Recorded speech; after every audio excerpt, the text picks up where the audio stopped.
नमस्कार साथियों, स्वागत है आपका हमारे YouTube चैनल पर। इस वीडियो में हम बात करने वाले हैं कक्षा 10 गणित विषय के मॉडल पेपर की। आपका ये मॉडल पेपर जो लिया गया है इसमें बहुत ही महत्वपूर्ण प्रश्न है, ये आपके एग्जाम की तैयारी में बहुत ही हेल्प करेगा। तो इस वीडियो को शुरू से अंत तक जरूर देखें। चलिए शुरू करते हैं। पहला क्वेश्चन है, दो संख्याओं का गुणनफल दिया हुआ है 1080 और उनका महत्तम समापवर्तक दिया हुआ है HCF दिया हुआ है 30 और लघुत्तम समापवर्तक या LCM ज्ञात करना है। तो हमें पता है कि दो संख्याओं का लघुत्तम समापवर्तक और महत्तम समापवर्तक का गुणनफल उन संख्याओं के योग के गुणनफल के बराबर होता है। तो 1080 बराबर हो जाएगा LCM इंटू HCF। तो LCM और HCF का मान रख देंगे। LCM का मान ज्ञात करना है तो LCM बराबर हो जाएगा 1080/30 और इसका आंसर आ जाएगा 36। तो आपका सही आंसर हो जाएगा 36। नेक्स्ट क्वेश्चन है, त्रिघात बहुपद के अधिक से अधिक शून्यकों की संख्या क्या होती है? तो कोई भी बहुपद होता है उसके शून्यकों की संख्या उसके अधिकतम घात के बराबर होती है। तो त्रिघात बहुपद के शून्यकों की संख्या हो जाएगी 3। नेक्स्ट क्वेश्चन है आपका, बिंदु 5, -2 की एक्स अक्ष से दूरी ज्ञात करनी है। तो किसी भी बिंदु की एक्स अक्ष से दूरी या ज्ञात करने के लिए आपको क्या करना है, निर्देशांक ज्यामिति में उसके निर्देशांक होते हैं x, y के रूप में। तो आपको x अक्ष से दूरी ज्ञात करनी है तो y के निर्देशांक देखने हैं और y अक्ष से दूरी ज्ञात करनी है तो x के निर्देशांक देखने हैं। तो यहाँ पे x अक्ष से दूरी ज्ञात करनी है तो y के निर्देशांक है -2। तो आपकी जो दूरी हो जाएगी वो हो जाएगी 2 सेंटीमीटर या 2 इकाई। आपका सही आंसर हो जाएगा। नेक्स्ट क्वेश्चन है, समीकरण दे रखी है y -3/7 -x/2 = 1। यहाँ पे y का मान अगर 10 हो तो x का मान ज्ञात करना है। तो इसको सोल्व करेंगे हम। यहाँ पे y का मान 10 रखेंगे तो y का मान 10 रखने पर 10 - 3 7 हो जाएगा और 7/7 1 हो जाएगा। तो इस 1 को इधर ट्रांसफर करेंगे तो 1 - 1 0 हो जाएगा। तो x -x/2 = 0 हो जाएगा और x का मान निकालेंगे तो x का मान भी 0 आएगा। तो इसका सही आंसर हो जाएगा आपके 0। नेक्स्ट क्वेश्चन है आपके, द्विघात समीकरण px² + qx + r = 0 जहाँ पे p is not equal to 0, इसके मूल समान होंगे, इसकी कंडीशन आपको ज्ञात करनी है। तो मूल समान होने की कंडीशन हमारे क्या है, b² - 4ac = 0 होता है। पर यहाँ पे क्या है, abc का मान PQR के रूप में दे रखा है। तो इसका रूप हो जाएगा q² - 4PR = 0 और इसको ट्रांसफर करेंगे 4PR को इधर ट्रांसफर करेंगे तो ये हो जाएगा q² = 4PR। इस प्रकार से हो जाएगा। तो आपका जो सही आंसर हो जाएगा q² = 4PR। ये आपके मूल समान होने की कंडीशन हो जाएगी। नेक्स्ट क्वेश्चन है आपके, समांतर श्रेणी दे रखी है एक, समांतर श्रेणी 4, 10, 16, 22। इसका प्रथम पद और सार्वंतर ज्ञात करना है। तो प्रथम पद क्या हो जाएगा, 4 हो जाएगा और सार्वंतर ज्ञात करने के लिए 10 - 4 करेंगे तो 10 - 4 = 6। तो आपका सार्वंतर हो जाएगा 6। तो इस प्रकार इसका जो सही आंसर होगा वो ब, जहाँ पे प्रथम पद होगा 4 और सार्वंतर हो जाएगा 6। इस प्रकार से नेक्स्ट क्वेश्चन है आपका, tan 45 degree plus coat 45 degree का मान ज्ञात करना है। तो आपको पता है कि जो tan 45 का मान होता है वो 1 होता है और कोट 45 का मान भी 1 होता है। तो 1 + 1 = 2 आंसर आ जाएगा। तो इसका सही आंसर हो जाएगा ब 2। नेक्स्ट क्वेश्चन है, एक वृत्त के बाह्य बिंदु से खींची गई अधिकतम स्पर्श रेखाएं कितनी होती हैं? तो किसी भी वृत्त के बाह्य बिंदु से खींची गई स्पर्श रेखाएं अधिकतम 2 होती हैं। जैसे कि ये कोई वृत्त है तो इसके बाहर कोई एक बिंदु स्थित है, इस बिंदु से अधिकतम स्पर्श रेखाएं 2 खींची जा सकती हैं इस प्रकार से। नेक्स्ट क्वेश्चन है आपका, एक वृत्त की त्रिज्या 7 सेंटीमीटर है तो उसका क्षेत्रफल ज्ञात कीजिए। तो आपका वृत्त का क्षेत्रफल ज्ञात करने का सूत्र होता है क्षेत्रफल बराबर πr²। तो यहाँ पे पाई का मान 22/7 और r का मान 7 रख देंगे और इसको सोल्व करेंगे तो आपका जो आंसर आएगा वो आएगा 154 वर्ग सेंटीमीटर या सेंटीमीटर स्क्वायर। नेक्स्ट क्वेश्चन है आपका, एक बेलनाकार बोतल का व्यास 10 सेंटीमीटर है तो उसकी ऊंचाई जो है, द्रव उसके अंदर भरा है उसकी ऊंचाई 14 सेंटीमीटर है तो उसका द्रव का आयतन ज्ञात करना है। तो बेलनाकार बोतल का व्यास, बेलनाकार बोतल का आयतन का जो सूत्र होता है वो होता है πr²h। यहाँ पे पाई का मान और r का मान, यहाँ पे व्यास दे रखा है 10 सेंटीमीटर तो त्रिज्या इसकी आधी हो जाएगी 10/2 यानी कि 5 सेंटीमीटर हो जाएगी। तो त्रिज्या 5 सेंटीमीटर हो जाएगी, इनका मान रख देंगे और इसको सोल्व करेंगे तो जो आपका आंसर आएगा वो आएगा ऑप्शन नंबर ब 1100 घन सेंटीमीटर या सेंटीमीटर क्यूब। ये आपका आंसर आएगा। नेक्स्ट क्वेश्चन है आपका, निम्न में से एक माध्य ज्ञात करने का सूत्र नहीं है। तो इन 4 में से कौन सा माध्य ज्ञात करने का सूत्र नहीं है वो पता करना है हमको।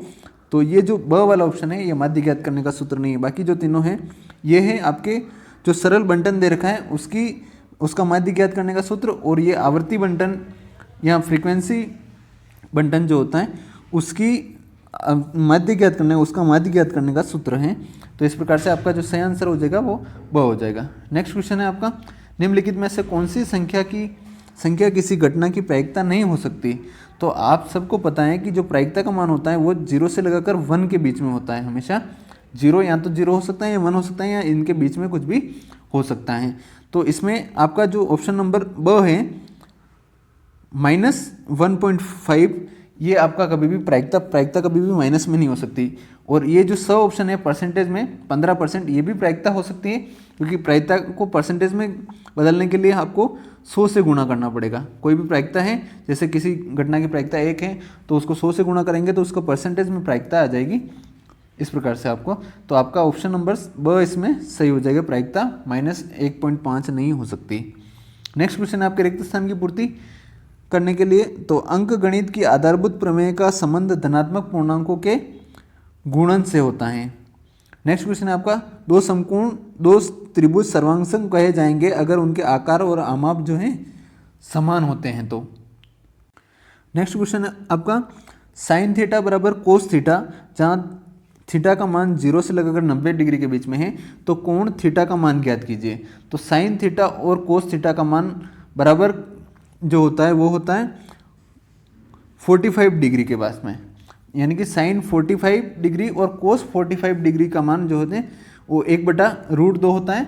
तो आपका जो दोनों का मान होगा वो 45 डिग्री के बराबर होगा, 45 डिग्री पे बराबर होगा। तो थीटा का मान कितना होगा यहाँ पे 45 डिग्री। नेक्स्ट क्वेश्चन है आपका, किसी अर्धवृत्त में बना कोण क्या होता है, समकोण होता है। अर्धवृत्त का कोण समकोण होता है। नेक्स्ट क्वेश्चन है आपके, एक बंटन दे रखा है उसका माध्यक ज्ञात करना। तो माध्यक क्या होता है, माध्यिका जो आपकी होती है उसी को माध्यक भी कहते हैं, माध्यिका। और जो माध्य होता है वो अलग होता है। तो आपको इसमें माध्यिका ज्ञात करनी है।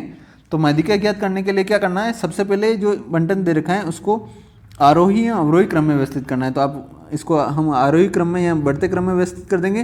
3, 4, 5, 6, 7, 8 और 9 इस प्रकार से आपको व्यवस्थित करना है। इसके बाद में जो माध्यिका ज्ञात करने का सूत्र होता है वो होता है आपका पदों की संख्या ज्ञात करनी है। सबसे पहले अगर पदों की संख्या विषम है तो उसके अंदर 1 जोड़ना है और बटा 2, यानी कि इसमें पदों की संख्या है आपके 7, तो 7 + 1/2 यानी कि 8/2 हो जाएगा ये, और 8/2 का मान हो जाएगा 4। तो आपका जो चौथा पद है वो आपकी माध्यिका कहलाएगा। तो इसमें गिन के हम देख लेंगे 1, 2, 3, 4, तो आपका चौथा पद क्या है 6, तो आपकी माध्यिका क्या होगी 6। और इसी प्रकार से अगर आपको माध्य ज्ञात करना है तो माध्य ज्ञात करने के लिए क्या करना है, आपको सभी पदों का योग करना है और पदों की संख्या का उसमें भाग देना है। तो माध्य भी आपके 6 आ जाएगा। इस प्रकार से ये क्वेश्चन हल करना है। नेक्स्ट क्वेश्चन है आपके, प्रायिकता PE का अधिकतम मान और न्यूनतम मान कितना होता है। तो अधिकतम मान होता है 1 और न्यूनतम मान होता है 0। नेक्स्ट क्वेश्चन है आपके, अनुपात A1/A2, B1/B2 और C1/C2 की तुलना कर ज्ञात कीजिए कि समीकरण युक्त का निरूपित रेखाएं कैसी हैं। तो आपके इसकी कंडीशन जो है वो आपको लिखनी है इसमें, कि अगर पहली जो कंडीशन है वो है A1/A2 अगर B1/B2 के बराबर नहीं है तो जो रेखाएं होगी वो प्रतिच्छेदी रेखाएं होगी। इस प्रकार से आपकी 2 रेखाएं होगी। और अगर आपके A1/A2 बराबर हैं B1/B2 के, लेकिन C1/C2 के बराबर नहीं है, तो रेखाएं क्या होगी, समांतर होगी। इस प्रकार से समांतर होगी, वो रेखाएं अभी कभी भी आपस में काटेगी नहीं। और नेक्स्ट जो आपकी कंडीशन है संपत्ति रेखाओं की कंडीशन, इसमें क्या होगा, A1/A2 बराबर B1/B2 बराबर C1/C2, तीनों ही बराबर होंगे तो आपकी रेखाएं जो है संपत्ति हो जाएगी। इस प्रकार से दोनों रेखाएं एक दूसरे के ऊपर होगी। नेक्स्ट क्वेश्चन है आपका, द्विघात समीकरण दे रखी है 3x² - 8x - 16 = 0, इसके मूलों की प्रकृति ज्ञात करनी है। तो आप इसको ax² + bx + c = 0 के रूप में लिख देंगे। तो यहाँ पे a का मान हो जाएगा -a का मान 3 हो जाएगा, b का मान -8 और c का मान -16 हो जाएगा। और अब इसका जो मूलों की प्रकृति ज्ञात करने का सूत्र होता है वो होता है d बराबर बी स्क्वायर माइनस 4ac। तो यहाँ पे ABC का मान रख के d का मान ज्ञात करेंगे। तो जो d का मान आएगा वो आएगा 256, और 256 जीरो से बड़ा है, तो जीरो से बड़ा अगर d का मान आएगा तो मूल वास्तविक और भिन्न होंगे। अगर यहाँ पे d का मान 0 आता तो मूल वास्तविक तो होते लेकिन समान होते हैं, भिन्न नहीं समान होते हैं।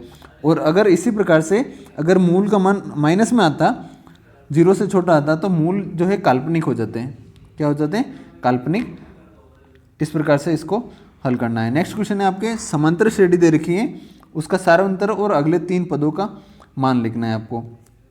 तो समांतर श्रेणी में इसमें प्रथम पद हो गया 1 और दूसरा पद हो गया -2। तो सारांतर दूसरा पद माइनस प्रथम पद करेंगे तो -2 माइनस -1, तो ये हो जाएगा -3। तो सारांतर कितना आ गया? -3। और अगले 3 पद ज्ञात करने हैं अपने को। तो अगले 3 पद 8 माइनस का 8 है, तो -8 -3 -11 हो जाएगा नेक्स्ट पद। और इसके बाद अगला पद हो जाएगा -11 -3 -14, और अगला पद हो जाएगा -14 -3 -17 आ जाएगा। इस प्रकार से आपको नेक्स्ट 3 पद ज्ञात करने हैं। नेक्स्ट क्वेश्चन है आपका त्रिभुज ABC में AD कोण BAC का समद्विभाजक है। ये जो AD है वो क्या है? इस कोण का समद्विभाजक है BAC का। तो आपको AB का मान दे रखा है 4 सेंटीमीटर और AC का मान दे रखा है 6 सेंटीमीटर और BD का मान दे रखा है 2 सेंटीमीटर। आपको BC का मान पूछा है, BC का मान ज्ञात कीजिए। तो इस प्रकार से आपको ज्ञात करना है। आपको आधारभूत समानुपातिक जो प्रमेय होती है वो क्या होती है आपकी? BD/DC, यानी कि इसका और इसका अनुपात जो होगा BD/DC का अनुपात, BD/DC का अनुपात आपके AB अनुपात AC के बराबर होगा। तो यहाँ पे आपको मान रखने हैं, सभी के मान रख देंगे। तो ये हो जाएगा 2/DC बराबर 4/6। तो इसको सरल करेंगे तो DC का मान आ जाएगा आपके 3 सेंटीमीटर। तो ये DC का मान 3 सेंटीमीटर आ गया। और आपके पूछा गया है BC का मान पूछा है, तो BC का मान हो जाएगा आपके BD प्लस DC। BD और DC इन दोनों का योग हो जाएगा आपके BC का मान। तो दोनों का योग कर लेंगे, 2 + 3 बराबर 5 सेंटीमीटर आपका आंसर आ जाएगा। नेक्स्ट क्वेश्चन है आपके sin 3x बराबर 1। तो x का मान ज्ञात कीजिए। sin 3x बराबर 1 दे रखा है, तो sin 3x बराबर 1 रख देंगे। अब एक साइन में किसका मान होता है? sin 90 का मान 1 होता है, तो यहाँ पे sin 90 रख देंगे। और अब साइन से साइन यहाँ से हट जाएगा, तो 3x का मान कितना आ गया? 90 डिग्री। तो x का मान ज्ञात करने के लिए 90 में 3 का भाग दे देंगे, तो आपके x का मान आ जाएगा 30 डिग्री। नेक्स्ट क्वेश्चन है आपके 2 tan square 45 plus cos square 30 minus sine square 60 का मान ज्ञात कीजिए। तो आपको यहाँ पे सबके मान रखने हैं, tan 45 का मान, cos 30 का मान और sin 60 का मान रखना है। तो आप इन सभी के मान ज्ञात करने के लिए जो आपका आसान तरीका है, उसको पूरी एक सारणी बनती है, वो सारणी को बनाने का और इन सभी के मान आसानी से ज्ञात करने के लिए आप इस जो दे रखा है उस पर क्लिक करें। वहाँ पे मैंने पूरा वीडियो बना रखा है, एक छोटा सा वीडियो 5 मिनट का वीडियो, जिसके अंदर आप आसानी से ये सीख सकते हैं। नेक्स्ट क्वेश्चन है आपका, ये जो क्वेश्चन है इसके अंदर मान जो है tan 45 का मान होता है 1 और cos 30 का मान होता है √3/2 और sin 60 का मान होता है √3/2। तो इन सभी के मान रख के इसको हल करेंगे, सरल करेंगे। तो ये हो जाएगा 2 और 1 का स्क्वायर प्लस √3/2 का स्क्वायर और माइनस में √3/2 का स्क्वायर। तो ये दोनों बराबर हैं, तो ये दोनों कैंसिल हो जाएंगे। इनका जो मान आएगा 3/4 माइनस 3/4 0 हो जाएगा, और ये जो है 2 × 1 2 हो जाएगा। तो आपका जो आंसर आएगा 2 + 0 बराबर 2 आपका आंसर आ जाएगा। नेक्स्ट क्वेश्चन है आपके सूर्य के उन्नयन कोण में वृद्धि 0 से 90 डिग्री तक होने से किसी स्तंभ की परछाई की लंबाई जो है उसके ऊपर क्या परिवर्तन होगा, क्या प्रभाव पड़ेगा। तो जैसे सूर्योदय होता है तो सुबह जो हमारी परछाई होती है उसकी लंबाई का मान जो है अधिकतम होता है, लेकिन जैसे जैसे दिन चढ़ता है तो उसका उन्नयन, सूर्य के उन्नयन कोण बढ़ने लगता है, तो हमारी परछाई की लंबाई जो है घटने लगती है। और जैसे ही 12 बजती हैं तो सूर्य सबसे ऊपर होता है, हमारे सिर के ऊपर होता है, तो उसका जो उन्नयन कोण है वो सबसे ज़्यादा होता है। तो वहाँ पे हमारी जो छाया की लंबाई होती है वो सबसे कम होती है। और जैसे जैसे सूर्य का उन्नयन का कोण उन्नयन कोण का मान घटने लगता है और शाम होने लगती है तो फिर से हमारी जो छाया की लंबाई बढ़ने लगती है। तो इसी प्रकार से इसके अंदर जो आपका क्वेश्चन पूछा गया है इसमें सूर्य के उन्नयन कोण में वृद्धि के साथ में लंबाई में क्या हो जाएगी, कमी हो जाएगी, छाया की लंबाई में कमी हो जाएगी। नेक्स्ट क्वेश्चन है आपके दी गई आकृति में थीटा कोण का मान ज्ञात करना है। तो आपके ये आकृति के अंदर थीटा दे रखा है, इसका मान ज्ञात करना है। और इसमें आपके समकोण त्रिभुज है जिसमें लंब की लंबाई आपके 30 मीटर दे रखी है और आधार आपके 10 इंटू √3 मीटर दे रखा है, 10√3। तो आपका जो टेन थीटा का सूत्र होता है वो होता है लंब बटा आधार। तो लंब और आधार का मान रख देंगे तो टेन थीटा बराबर हो जाएगा लंब का मान 30 डिग्री 30 और आधार हो जाएगा 10√3। तो इसको सरल करेंगे तो आपके ये आ जाएगा 3/√3, ये 10 आपके ये 0 कट जाएगा। तो आपके √3 को हम √3 इंटू √3 लिख सकते हैं और नीचे भी √3, तो एक √3 से एक √3 कैंसिल हो जाएगा तो आपका जो मान आएगा वो आ जाएगा √3। और आपके टेन थीटा में √3 का मान क्या होता है, टेन 60 का मान √3 होता है। तो टेन थीटा बराबर टेन 60 हो जाएगा, यहाँ पे थीटा का मान क्या हो जाएगा 60 डिग्री हो जाएगा। तो ये आपका आंसर हो गया 60 डिग्री। नेक्स्ट क्वेश्चन है आपके दो वृत्त बाह्यतः स्पर्श करते हैं, यदि दोनों वृत्तों की त्रिज्याएं क्रमशः 5 सेंटीमीटर और 3 सेंटीमीटर हो तो उनके केंद्रों के बीच की दूरी ज्ञात करते हैं कीजिए। तो आपके दो वृत्त दे रखे हैं इस प्रकार से, क्वेश्चन में बताए गए हैं कि दो वृत्त हैं इस प्रकार से और वो दोनों बाहर से स्पर्श कर रहे हैं, यहाँ पे वो प्रतिच्छेद नहीं कर रहे हैं, स्पर्श कर रहे हैं। इस प्रकार से फिर से बना देता हूँ मैं, इस प्रकार से आपके दो वृत्त हैं जो बाहर से स्पर्श कर रहे हैं। तो इनके बीच में आपको इनके केंद्रों के बीच में दूरी ज्ञात करनी है। तो केंद्रों के बीच में दूरी क्या हो जाएगी, इन दोनों की त्रिज्याओं का योग हो जाएगा, वो आपके केंद्र के बीच में दूरी हो जाएगी। तो R1 + R2 यानी कि 5 सेंटीमीटर और 3 सेंटीमीटर दोनों को जोड़ेंगे तो आपके जो दूरी हो जाएगी वो हो जाएगी 8 सेंटीमीटर, इन दोनों वृत्तों के केंद्रों के बीच की दूरी। नेक्स्ट क्वेश्चन है दो वृत्त एक दूसरे को अंतः स्पर्श करते हैं तो उनकी उभयनिष्ठ स्पर्श रेखाओं की संख्या लिखिए। तो दो वृत्त इस प्रकार से अंतः स्पर्श करते हैं तो उनके बीच में जो उभयनिष्ठ स्पर्श रेखा होगी उसकी संख्या आपकी 1 होगी। एक ही स्पर्श रेखा ऐसी होगी जो दोनों वृत्तों को छूते हुए निकलती है। नेक्स्ट क्वेश्चन है आपके 21 सेंटीमीटर त्रिज्या के वृत्त से काटे गए त्रिज्यखंड का कोण 60 डिग्री है तो त्रिज्यखंड का क्षेत्रफल ज्ञात करना है। तो त्रिज्यखंड का क्षेत्रफल का सूत्र होता है आपके πr² θ/360। यहाँ पे थीटा क्या है, त्रिज्यखंड का कोण का मान है और 360 किसी वृत्त के केंद्र पर बना संपूर्ण कोण जो होता है वो 360 डिग्री होता है। तो इस प्रकार से इस सूत्र के अंदर आपको मान रखना है, त्रिज्या का मान रख देंगे 21 सेंटीमीटर और थीटा का मान 60 डिग्री रख देंगे और इसको सोल्व करेंगे तो आपका जो आंसर आएगा त्रिज्यखंड का क्षेत्रफल वो आ जाएगा 231 सेंटीमीटर स्क्वायर। नेक्स्ट क्वेश्चन है आपके प्रायिकता से संबंधित क्वेश्चन है। एक थैले में 3 लाल और 5 काली गेंदें हैं, इस थैले में से एक गेंद यादृच्छिक निकाली जाती है तो इसकी प्रायिकता क्या होगी कि ये गेंद लाल होगी। तो आपको सबसे पहले कुल गेंद निकालनी है। तो कुल गेंदें कितनी, 3 + 5 8 टोटल गेंदें हैं। तो आपके जो टोटल संभव परिणाम हो जाएंगे वो 8 हो जाएंगे। और लाल गेंद होने के अनुकूल परिणाम कितने होंगे, 3 लाल गेंदें हैं तो 3 परिणाम जो होंगे आपके अनुकूल परिणाम हो जाएंगे। तो आपकी प्रायिकता क्या होती है, प्रायिकता का सूत्र होता है अनुकूल परिणाम बटा कुल संभव परिणाम। तो आपकी प्रायिकता हो जाएगी 3/8, यहाँ पे दोनों के मान रख देंगे तो प्रायिकता हो जाएगी 3/8। इस प्रकार से आपका ये आंसर हो जाएगा। नेक्स्ट क्वेश्चन है आपके संख्याओं 6 और 20 का अभाज्य गुणनखंड विधि से HCF और LCM ज्ञात कीजिए। तो आपके 6 का इस प्रकार से अभाज्य गुणनखंड करने हैं और 20 के अभाज्य गुणनखंड करने हैं। इस प्रकार से आप अभाज्य गुणनखंड करेंगे तो 6 के अभाज्य गुणनखंड आ जाएंगे 2 × 3 और उसी प्रकार से 20 के अभाज्य गुणनखंड आएंगे 2 × 2 × 5। अब HCF कैसे ज्ञात करेंगे, HCF का मतलब होता है कॉमन गुणनखंड जो भी हैं वो उनको लेके HCF निकालना है उनका गुणनखंड के। तो इसमें आपके दोनों में कॉमन जो होंगे वो क्या है, 2 इधर भी आ रहे हैं 2 इधर भी आ रहे हैं तो आपका कॉमन क्या हो गया 2। तो आपका HCF का मान हो जाएगा 2।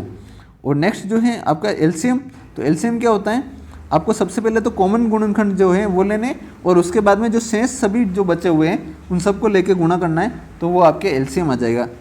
तो कॉमन गुणनखंड एक बार ले लेंगे, जैसे इसमें 2 हैं और इसमें भी 2 हैं तो 2 को एक बार ले लिया। उसके बाद में जो अभी और कोई कॉमन नहीं है, 3 इधर हैं लेकिन 3 इधर नहीं है तो आपको 3 को एक बार ले लिया। और उसके बाद में इधर जो बचे हैं 2 × 5 तो 2 × 5 को भी ले लिया और इन सबको गुणा करेंगे तो आपका 60 आएगा वो आपका एलसीएम हो जाएगा। तो इस प्रकार से आपको एलसीएम और एचसीएफ निकालना है गुणनखंड अभाज्य गुणनखंड विधि के द्वारा। तो इस वीडियो में इतना ही, मिलते हैं नेक्स्ट वीडियो में, तब तक के लिए